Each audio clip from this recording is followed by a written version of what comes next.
بسم الله الرحمن الرحيم.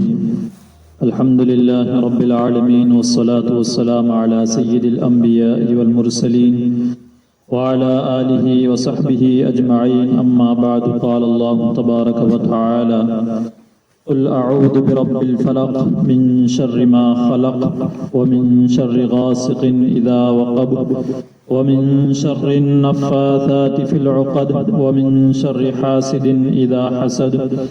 بسم الله الرحمن الرحيم. قل أعوذ برب الناس ملك الناس إله الناس من شر الوسواس الخناس الذي يوسوس في صدور الناس من الجنة والناس. صدق اللہ العظیم. گزشتہ روزوں سے یہ سلسلہ شروع ہوا تھا کہ وہ صورتیں جو عام مسلمانوں کو یاد ہوتی ہے اور نمازوں کے اندر پڑھتے ہیں، تو ان کا کچھ شان نزول، ان کے معنی اور مفہوم آپ حضرات کے سامنے بیان کیے جائیں. تو یہ جو صورتیں ہیں جس کی تلاوت کی گئی ہے، اس کو معوذتین بھی کہتے ہیں. ان صورتوں کو معوذتین بھی کہتے ہیں. اور اس کا سبب یہ ہوا کہ نبی کریم صلی اللہ علیہ وسلم پر جب جادو ہوا، اللہ کے نبی صلی اللہ علیہ وسلم مکہ المکرمہ سے ہجرت فرما کر جب مدینہ المنورہ گئے، تو وہاں پر مدینہ المنورہ کے اندر یہودیوں کی بہت زیادہ تعداد تھی. تو ان لوگوں نے اس حسد کی بنیاد پر نبی کریم صلی اللہ علیہ وسلم پر جادو کیا کہ یہ محمد عربی صلی اللہ علیہ وسلم بنی اسرائیل میں سے ہونا تھا. اللہ تعالیٰ نے ابراہیم علیہ نبی صلاۃ والسلام کی نسل کے اندر آپ کے دو فرزندان حضرت اسماعیل علیہ نبی صلاۃ والسلام اور حضرت اسحاق علیہ نبی صلاۃ والسلام، آپ کے یہ دو صاحبزادے تھے. اللہ نے دونوں کو بھی نبوت کے تاج اڑائے تھے. تو اللہ تعالیٰ نے حضرت اسحاق علیہ نبی صلاۃ والسلام کی نسل کو بنی اسرائیل کی نسل بنا دیا. حضرت اسحاق علیہ نبی صلاۃ والسلام کے جو بیٹے ہیں وہ حضرت یعقوب علیہ نبی صلاۃ والسلام ہیں. حضرت یعقوب علیہ نبی صلاۃ والسلام کا دوسرا نام اسرائیل ہے. تو ان کے بعد سے جو اولادیں ان کی ہوئی ہیں ان کو بنی اسرائیل کہا جاتا ہے. جیسا کہ سورہ یوسف کے اندر موجود ہے کہ آپ کے 12 جو بیٹے تھے تو ان کو بنی اسرائیل کہتے تھے. اور ان کی نسل کے اندر حضرت یوسف علیہ نبی صلاۃ والسلام بھی ہیں، حضرت شعیب علیہ نبی صلاۃ والسلام ہیں، حضرت موسیٰ علیہ نبی صلاۃ والسلام ہیں، بے شمار انبیاء علیہ صلاۃ والسلام ہیں. پھر آخر میں حضرت عیسیٰ علیہ نبی صلاۃ والسلام بھی بنی اسرائیل سے ہیں.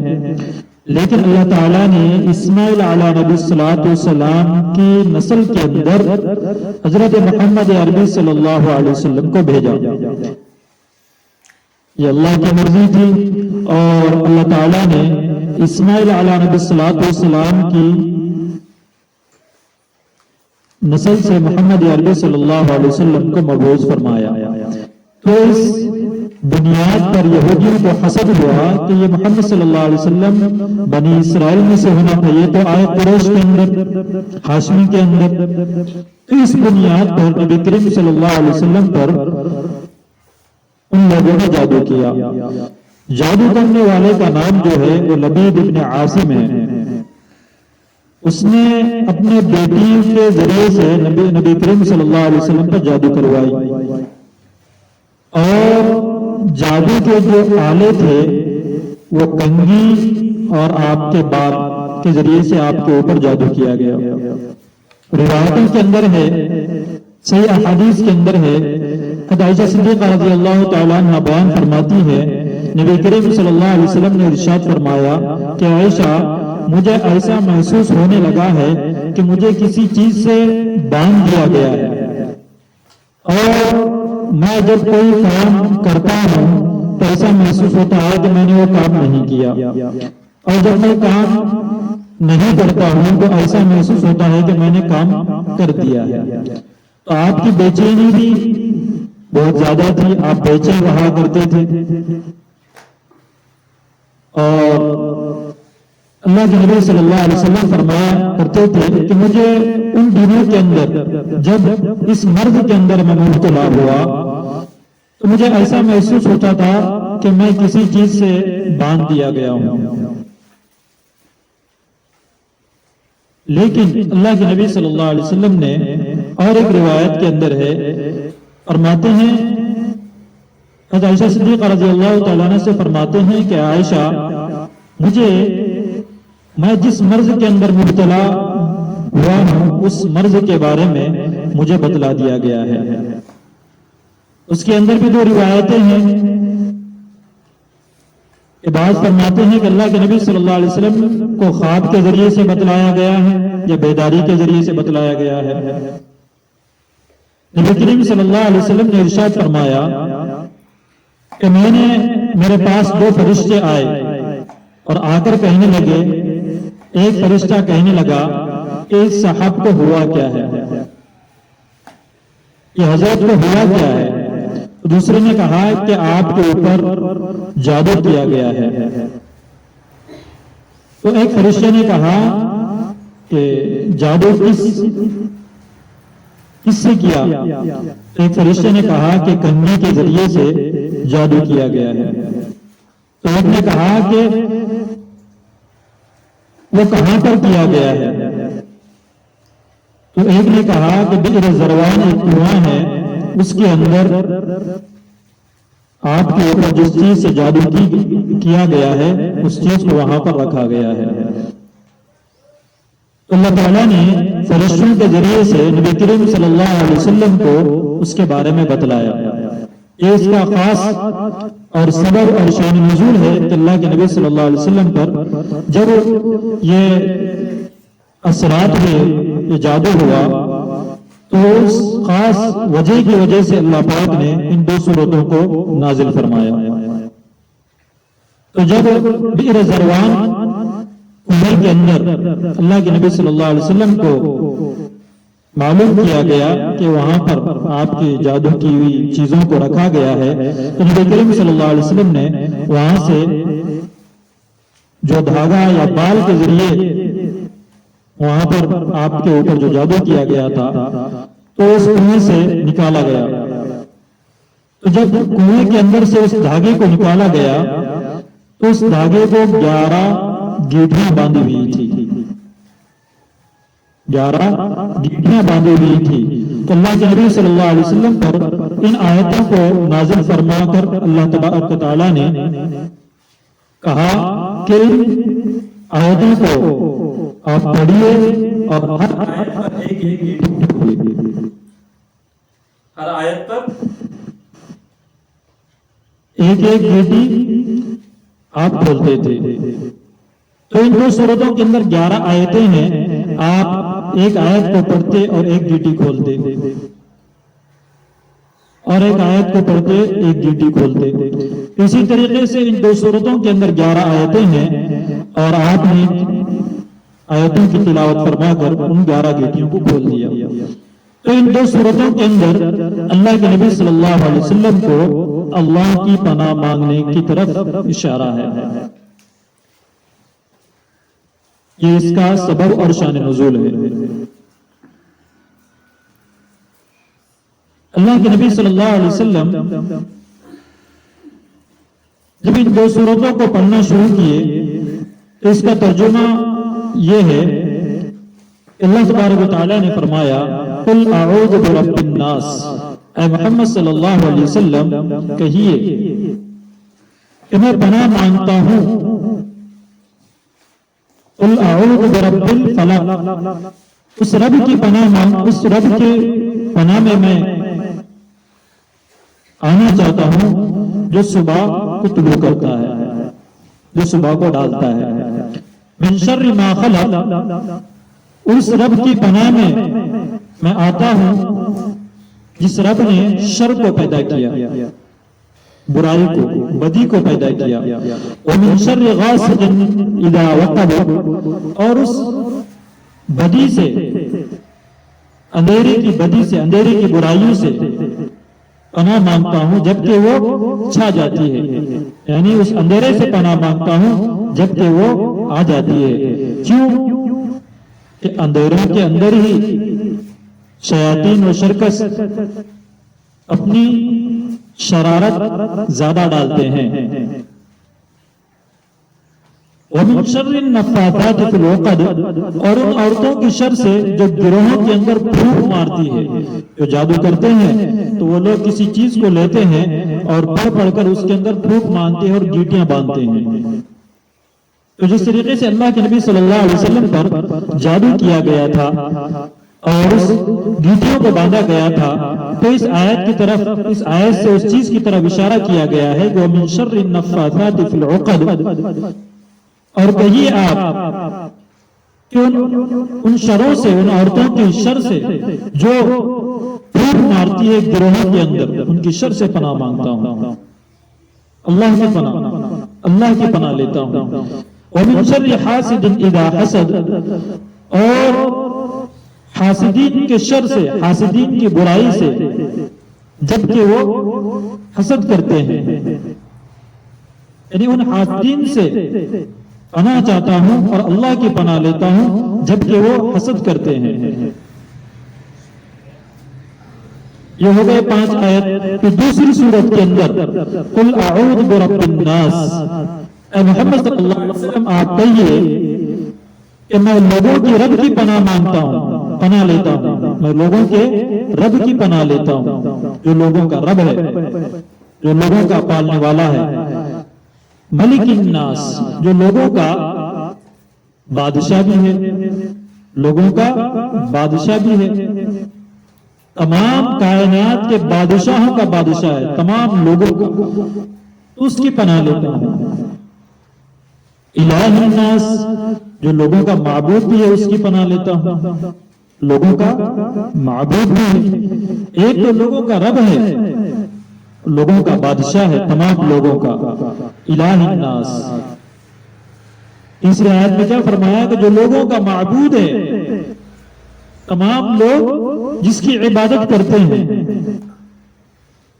جس نے حکم دیا ہے کہ میری عبادت کرنے کا، اس رب کی پناہ لیتا ہوں۔ من شر الوسواس الخناس،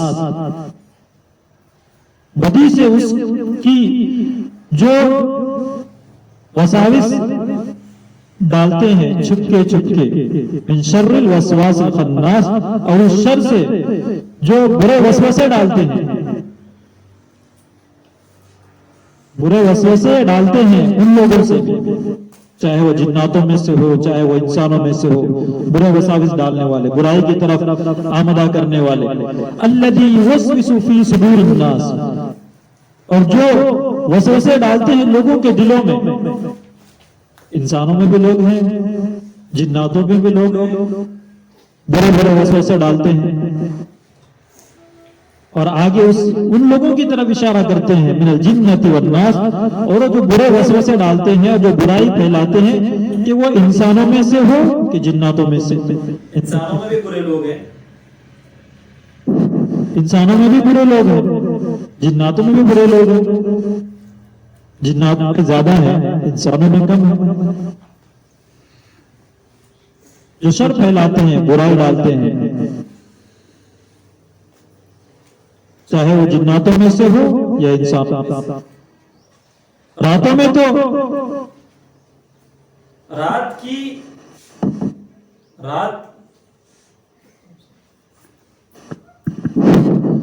رات کی برائی، رات کی اندھیرے کی شر، اس سے بھی پناہ مانگنے کا اللہ پاک نے حکم دیا کہ برائی کرنے والے راتوں کے اندر برائی کرتے ہیں زیادہ تر،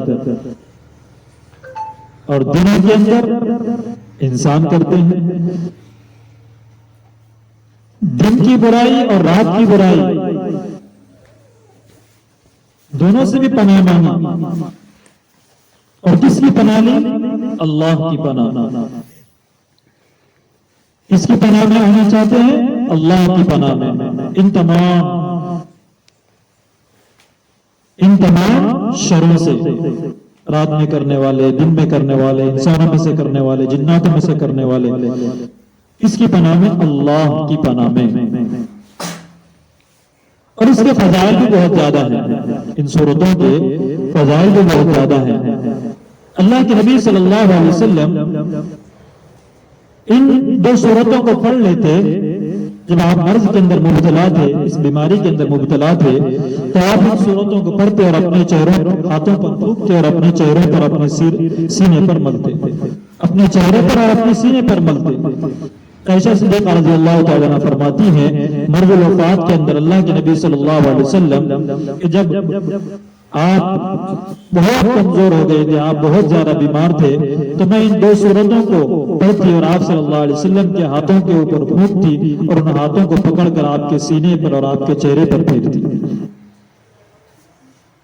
اور روایتوں کے اندر ہے کہ جو بندہ صبح اور شام ان دو صورتوں کو پڑھتا ہے تو اللہ پاک اس کو شروں سے محفوظ رکھتے ہیں، تمام شرور و فتن سے محفوظ رکھتے ہیں۔ اور رات میں سوتے وقت جو بندہ ان دو سورتوں کی تلاوت کرتا ہے اور سورہ اخلاص کی تلاوت کرتا ہے تو اللہ پاک اس کو برائیوں سے محفوظ رکھتے ہیں۔ ان سورتوں کے بہت زیادہ فائدے ہیں، بار بار اس کو پڑھنے کی تلقین دی گئی ہے بیماریوں کے اندر، پریشانیوں کے اندر۔ یہ سورت جو ہے اللہ کی پناہ مانگنے کے ہیں، اللہ کی پناہ لینے کے ہیں، اللہ کی پناہ میں آنے کے ہیں، تمام برائیوں سے، تمام شروں سے، تمام بدیوں سے۔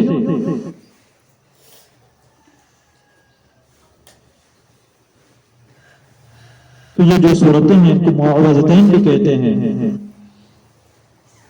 اس کا یہ سبب رہا کہ اللہ کے نبی صلی اللہ علیہ وسلم پر جب جادو ہوا تو اللہ تبارک و تعالیٰ نے ان صورتوں کو نازل فرما کر جس چیز سے آپ کے اوپر جادو کی گئی تھی اور جس جگہ کی گئی تھی اس کو کا نام بئر زروان، اور لبید ابن عاصم نے اپنے بیٹیوں کے ذریعے سے جادو کرایا تھا۔ اس حسد کی بنیاد پر کہ نبی آخر الزمان صلی اللہ علیہ وسلم ہماری نسل میں سے ہونا تھا، بنی اسرائیل میں سے ہونا تھا، یا آگے قریش میں سے، اس بنیاد پر نبی کریم صلی اللہ علیہ وسلم پر جادو کیا۔ ایک اہم بات یہ ہے کہ دیکھو جن لوگوں نے، جو لوگ بھی انبیاء علیہ السلام کو تکلیف پہنچانا چاہتے ہیں یا آپ کو پریشان کرنا چاہتے ہیں، تو تمام دنیا کے لوگ مل کر اگر انبیاء علیہ السلام کو ان نبوت کے فرائض کے انجام دینے میں رکاوٹ کا ذریعہ نہیں بن سکتے۔ یہ ایک بات ہم ذہن نشین کر لیں کہ نبوت کے فرائض کے ادا کرنے میں رکاوٹ کا ذریعہ نہیں بن سکتے ان چیزوں کے ذریعے سے، جادو کے ذریعے سے ہو یا حسد کے ذریعے سے ہو یا کسی اور چیز کے ذریعے سے۔ اگر نبی علیہ السلام کو ضرر پہنچانا چاہتے ہیں یا تکلیف پہنچانا چاہتے ہیں تو وہ نبوت کے کام میں رکاوٹ کا ذریعہ نہیں ڈال سکتے۔ ہاں، آپ کی جسمانی اور بشری ضرورتوں کے اندر رکاوٹ کا ذریعہ ڈال سکتے ہیں، لیکن نبوت کے کام کرنے میں رکاوٹ کا ذریعہ نہیں بن سکتے، رکاوٹ ڈال نہیں سکتے، چاہے وہ جادو کے ذریعے سے ہو یا اور کسی چیز کے ذریعے سے ہو، کیونکہ براہ راست اللہ تبارک و تعالیٰ کی طرف سے ان کو ہر چیز دی جاتی ہے۔ براہ راست اللہ پاک ہر دور پر انبیاء علیہ السلام کو اپنے احکام پہنچانے میں خود خدا ان کا معلم ہوتا ہے اور خدا ان کا رہبر ہوتا ہے۔ تو اس بنیاد پر ساری دنیا کے لوگ بھی اگر مل کر انبیاء علیہ السلام کی نبوت کے کام میں رکاوٹ کا ذریعہ نہیں بن سکتے اور نہیں ڈال سکتے۔ یہ خاص باتوں کا ہم خیال رکھیں۔ اللہ پاک سے دعا ہے کہ اللہ پاک ہم سب کو ان دو سورتوں کی تلاوت کرنے کی اور اس کو بار بار پڑھنے کی، صبح اور شام پڑھنے کی، اور اپنے اعمال میں ان دو سورتوں کو لینے کی توفیق عطا فرمائے، اور تمام شرور و فتن سے تمام امت مسلمہ کی حفاظت فرمائے۔ وآخر دعوانا الحمدللہ رب العالمین۔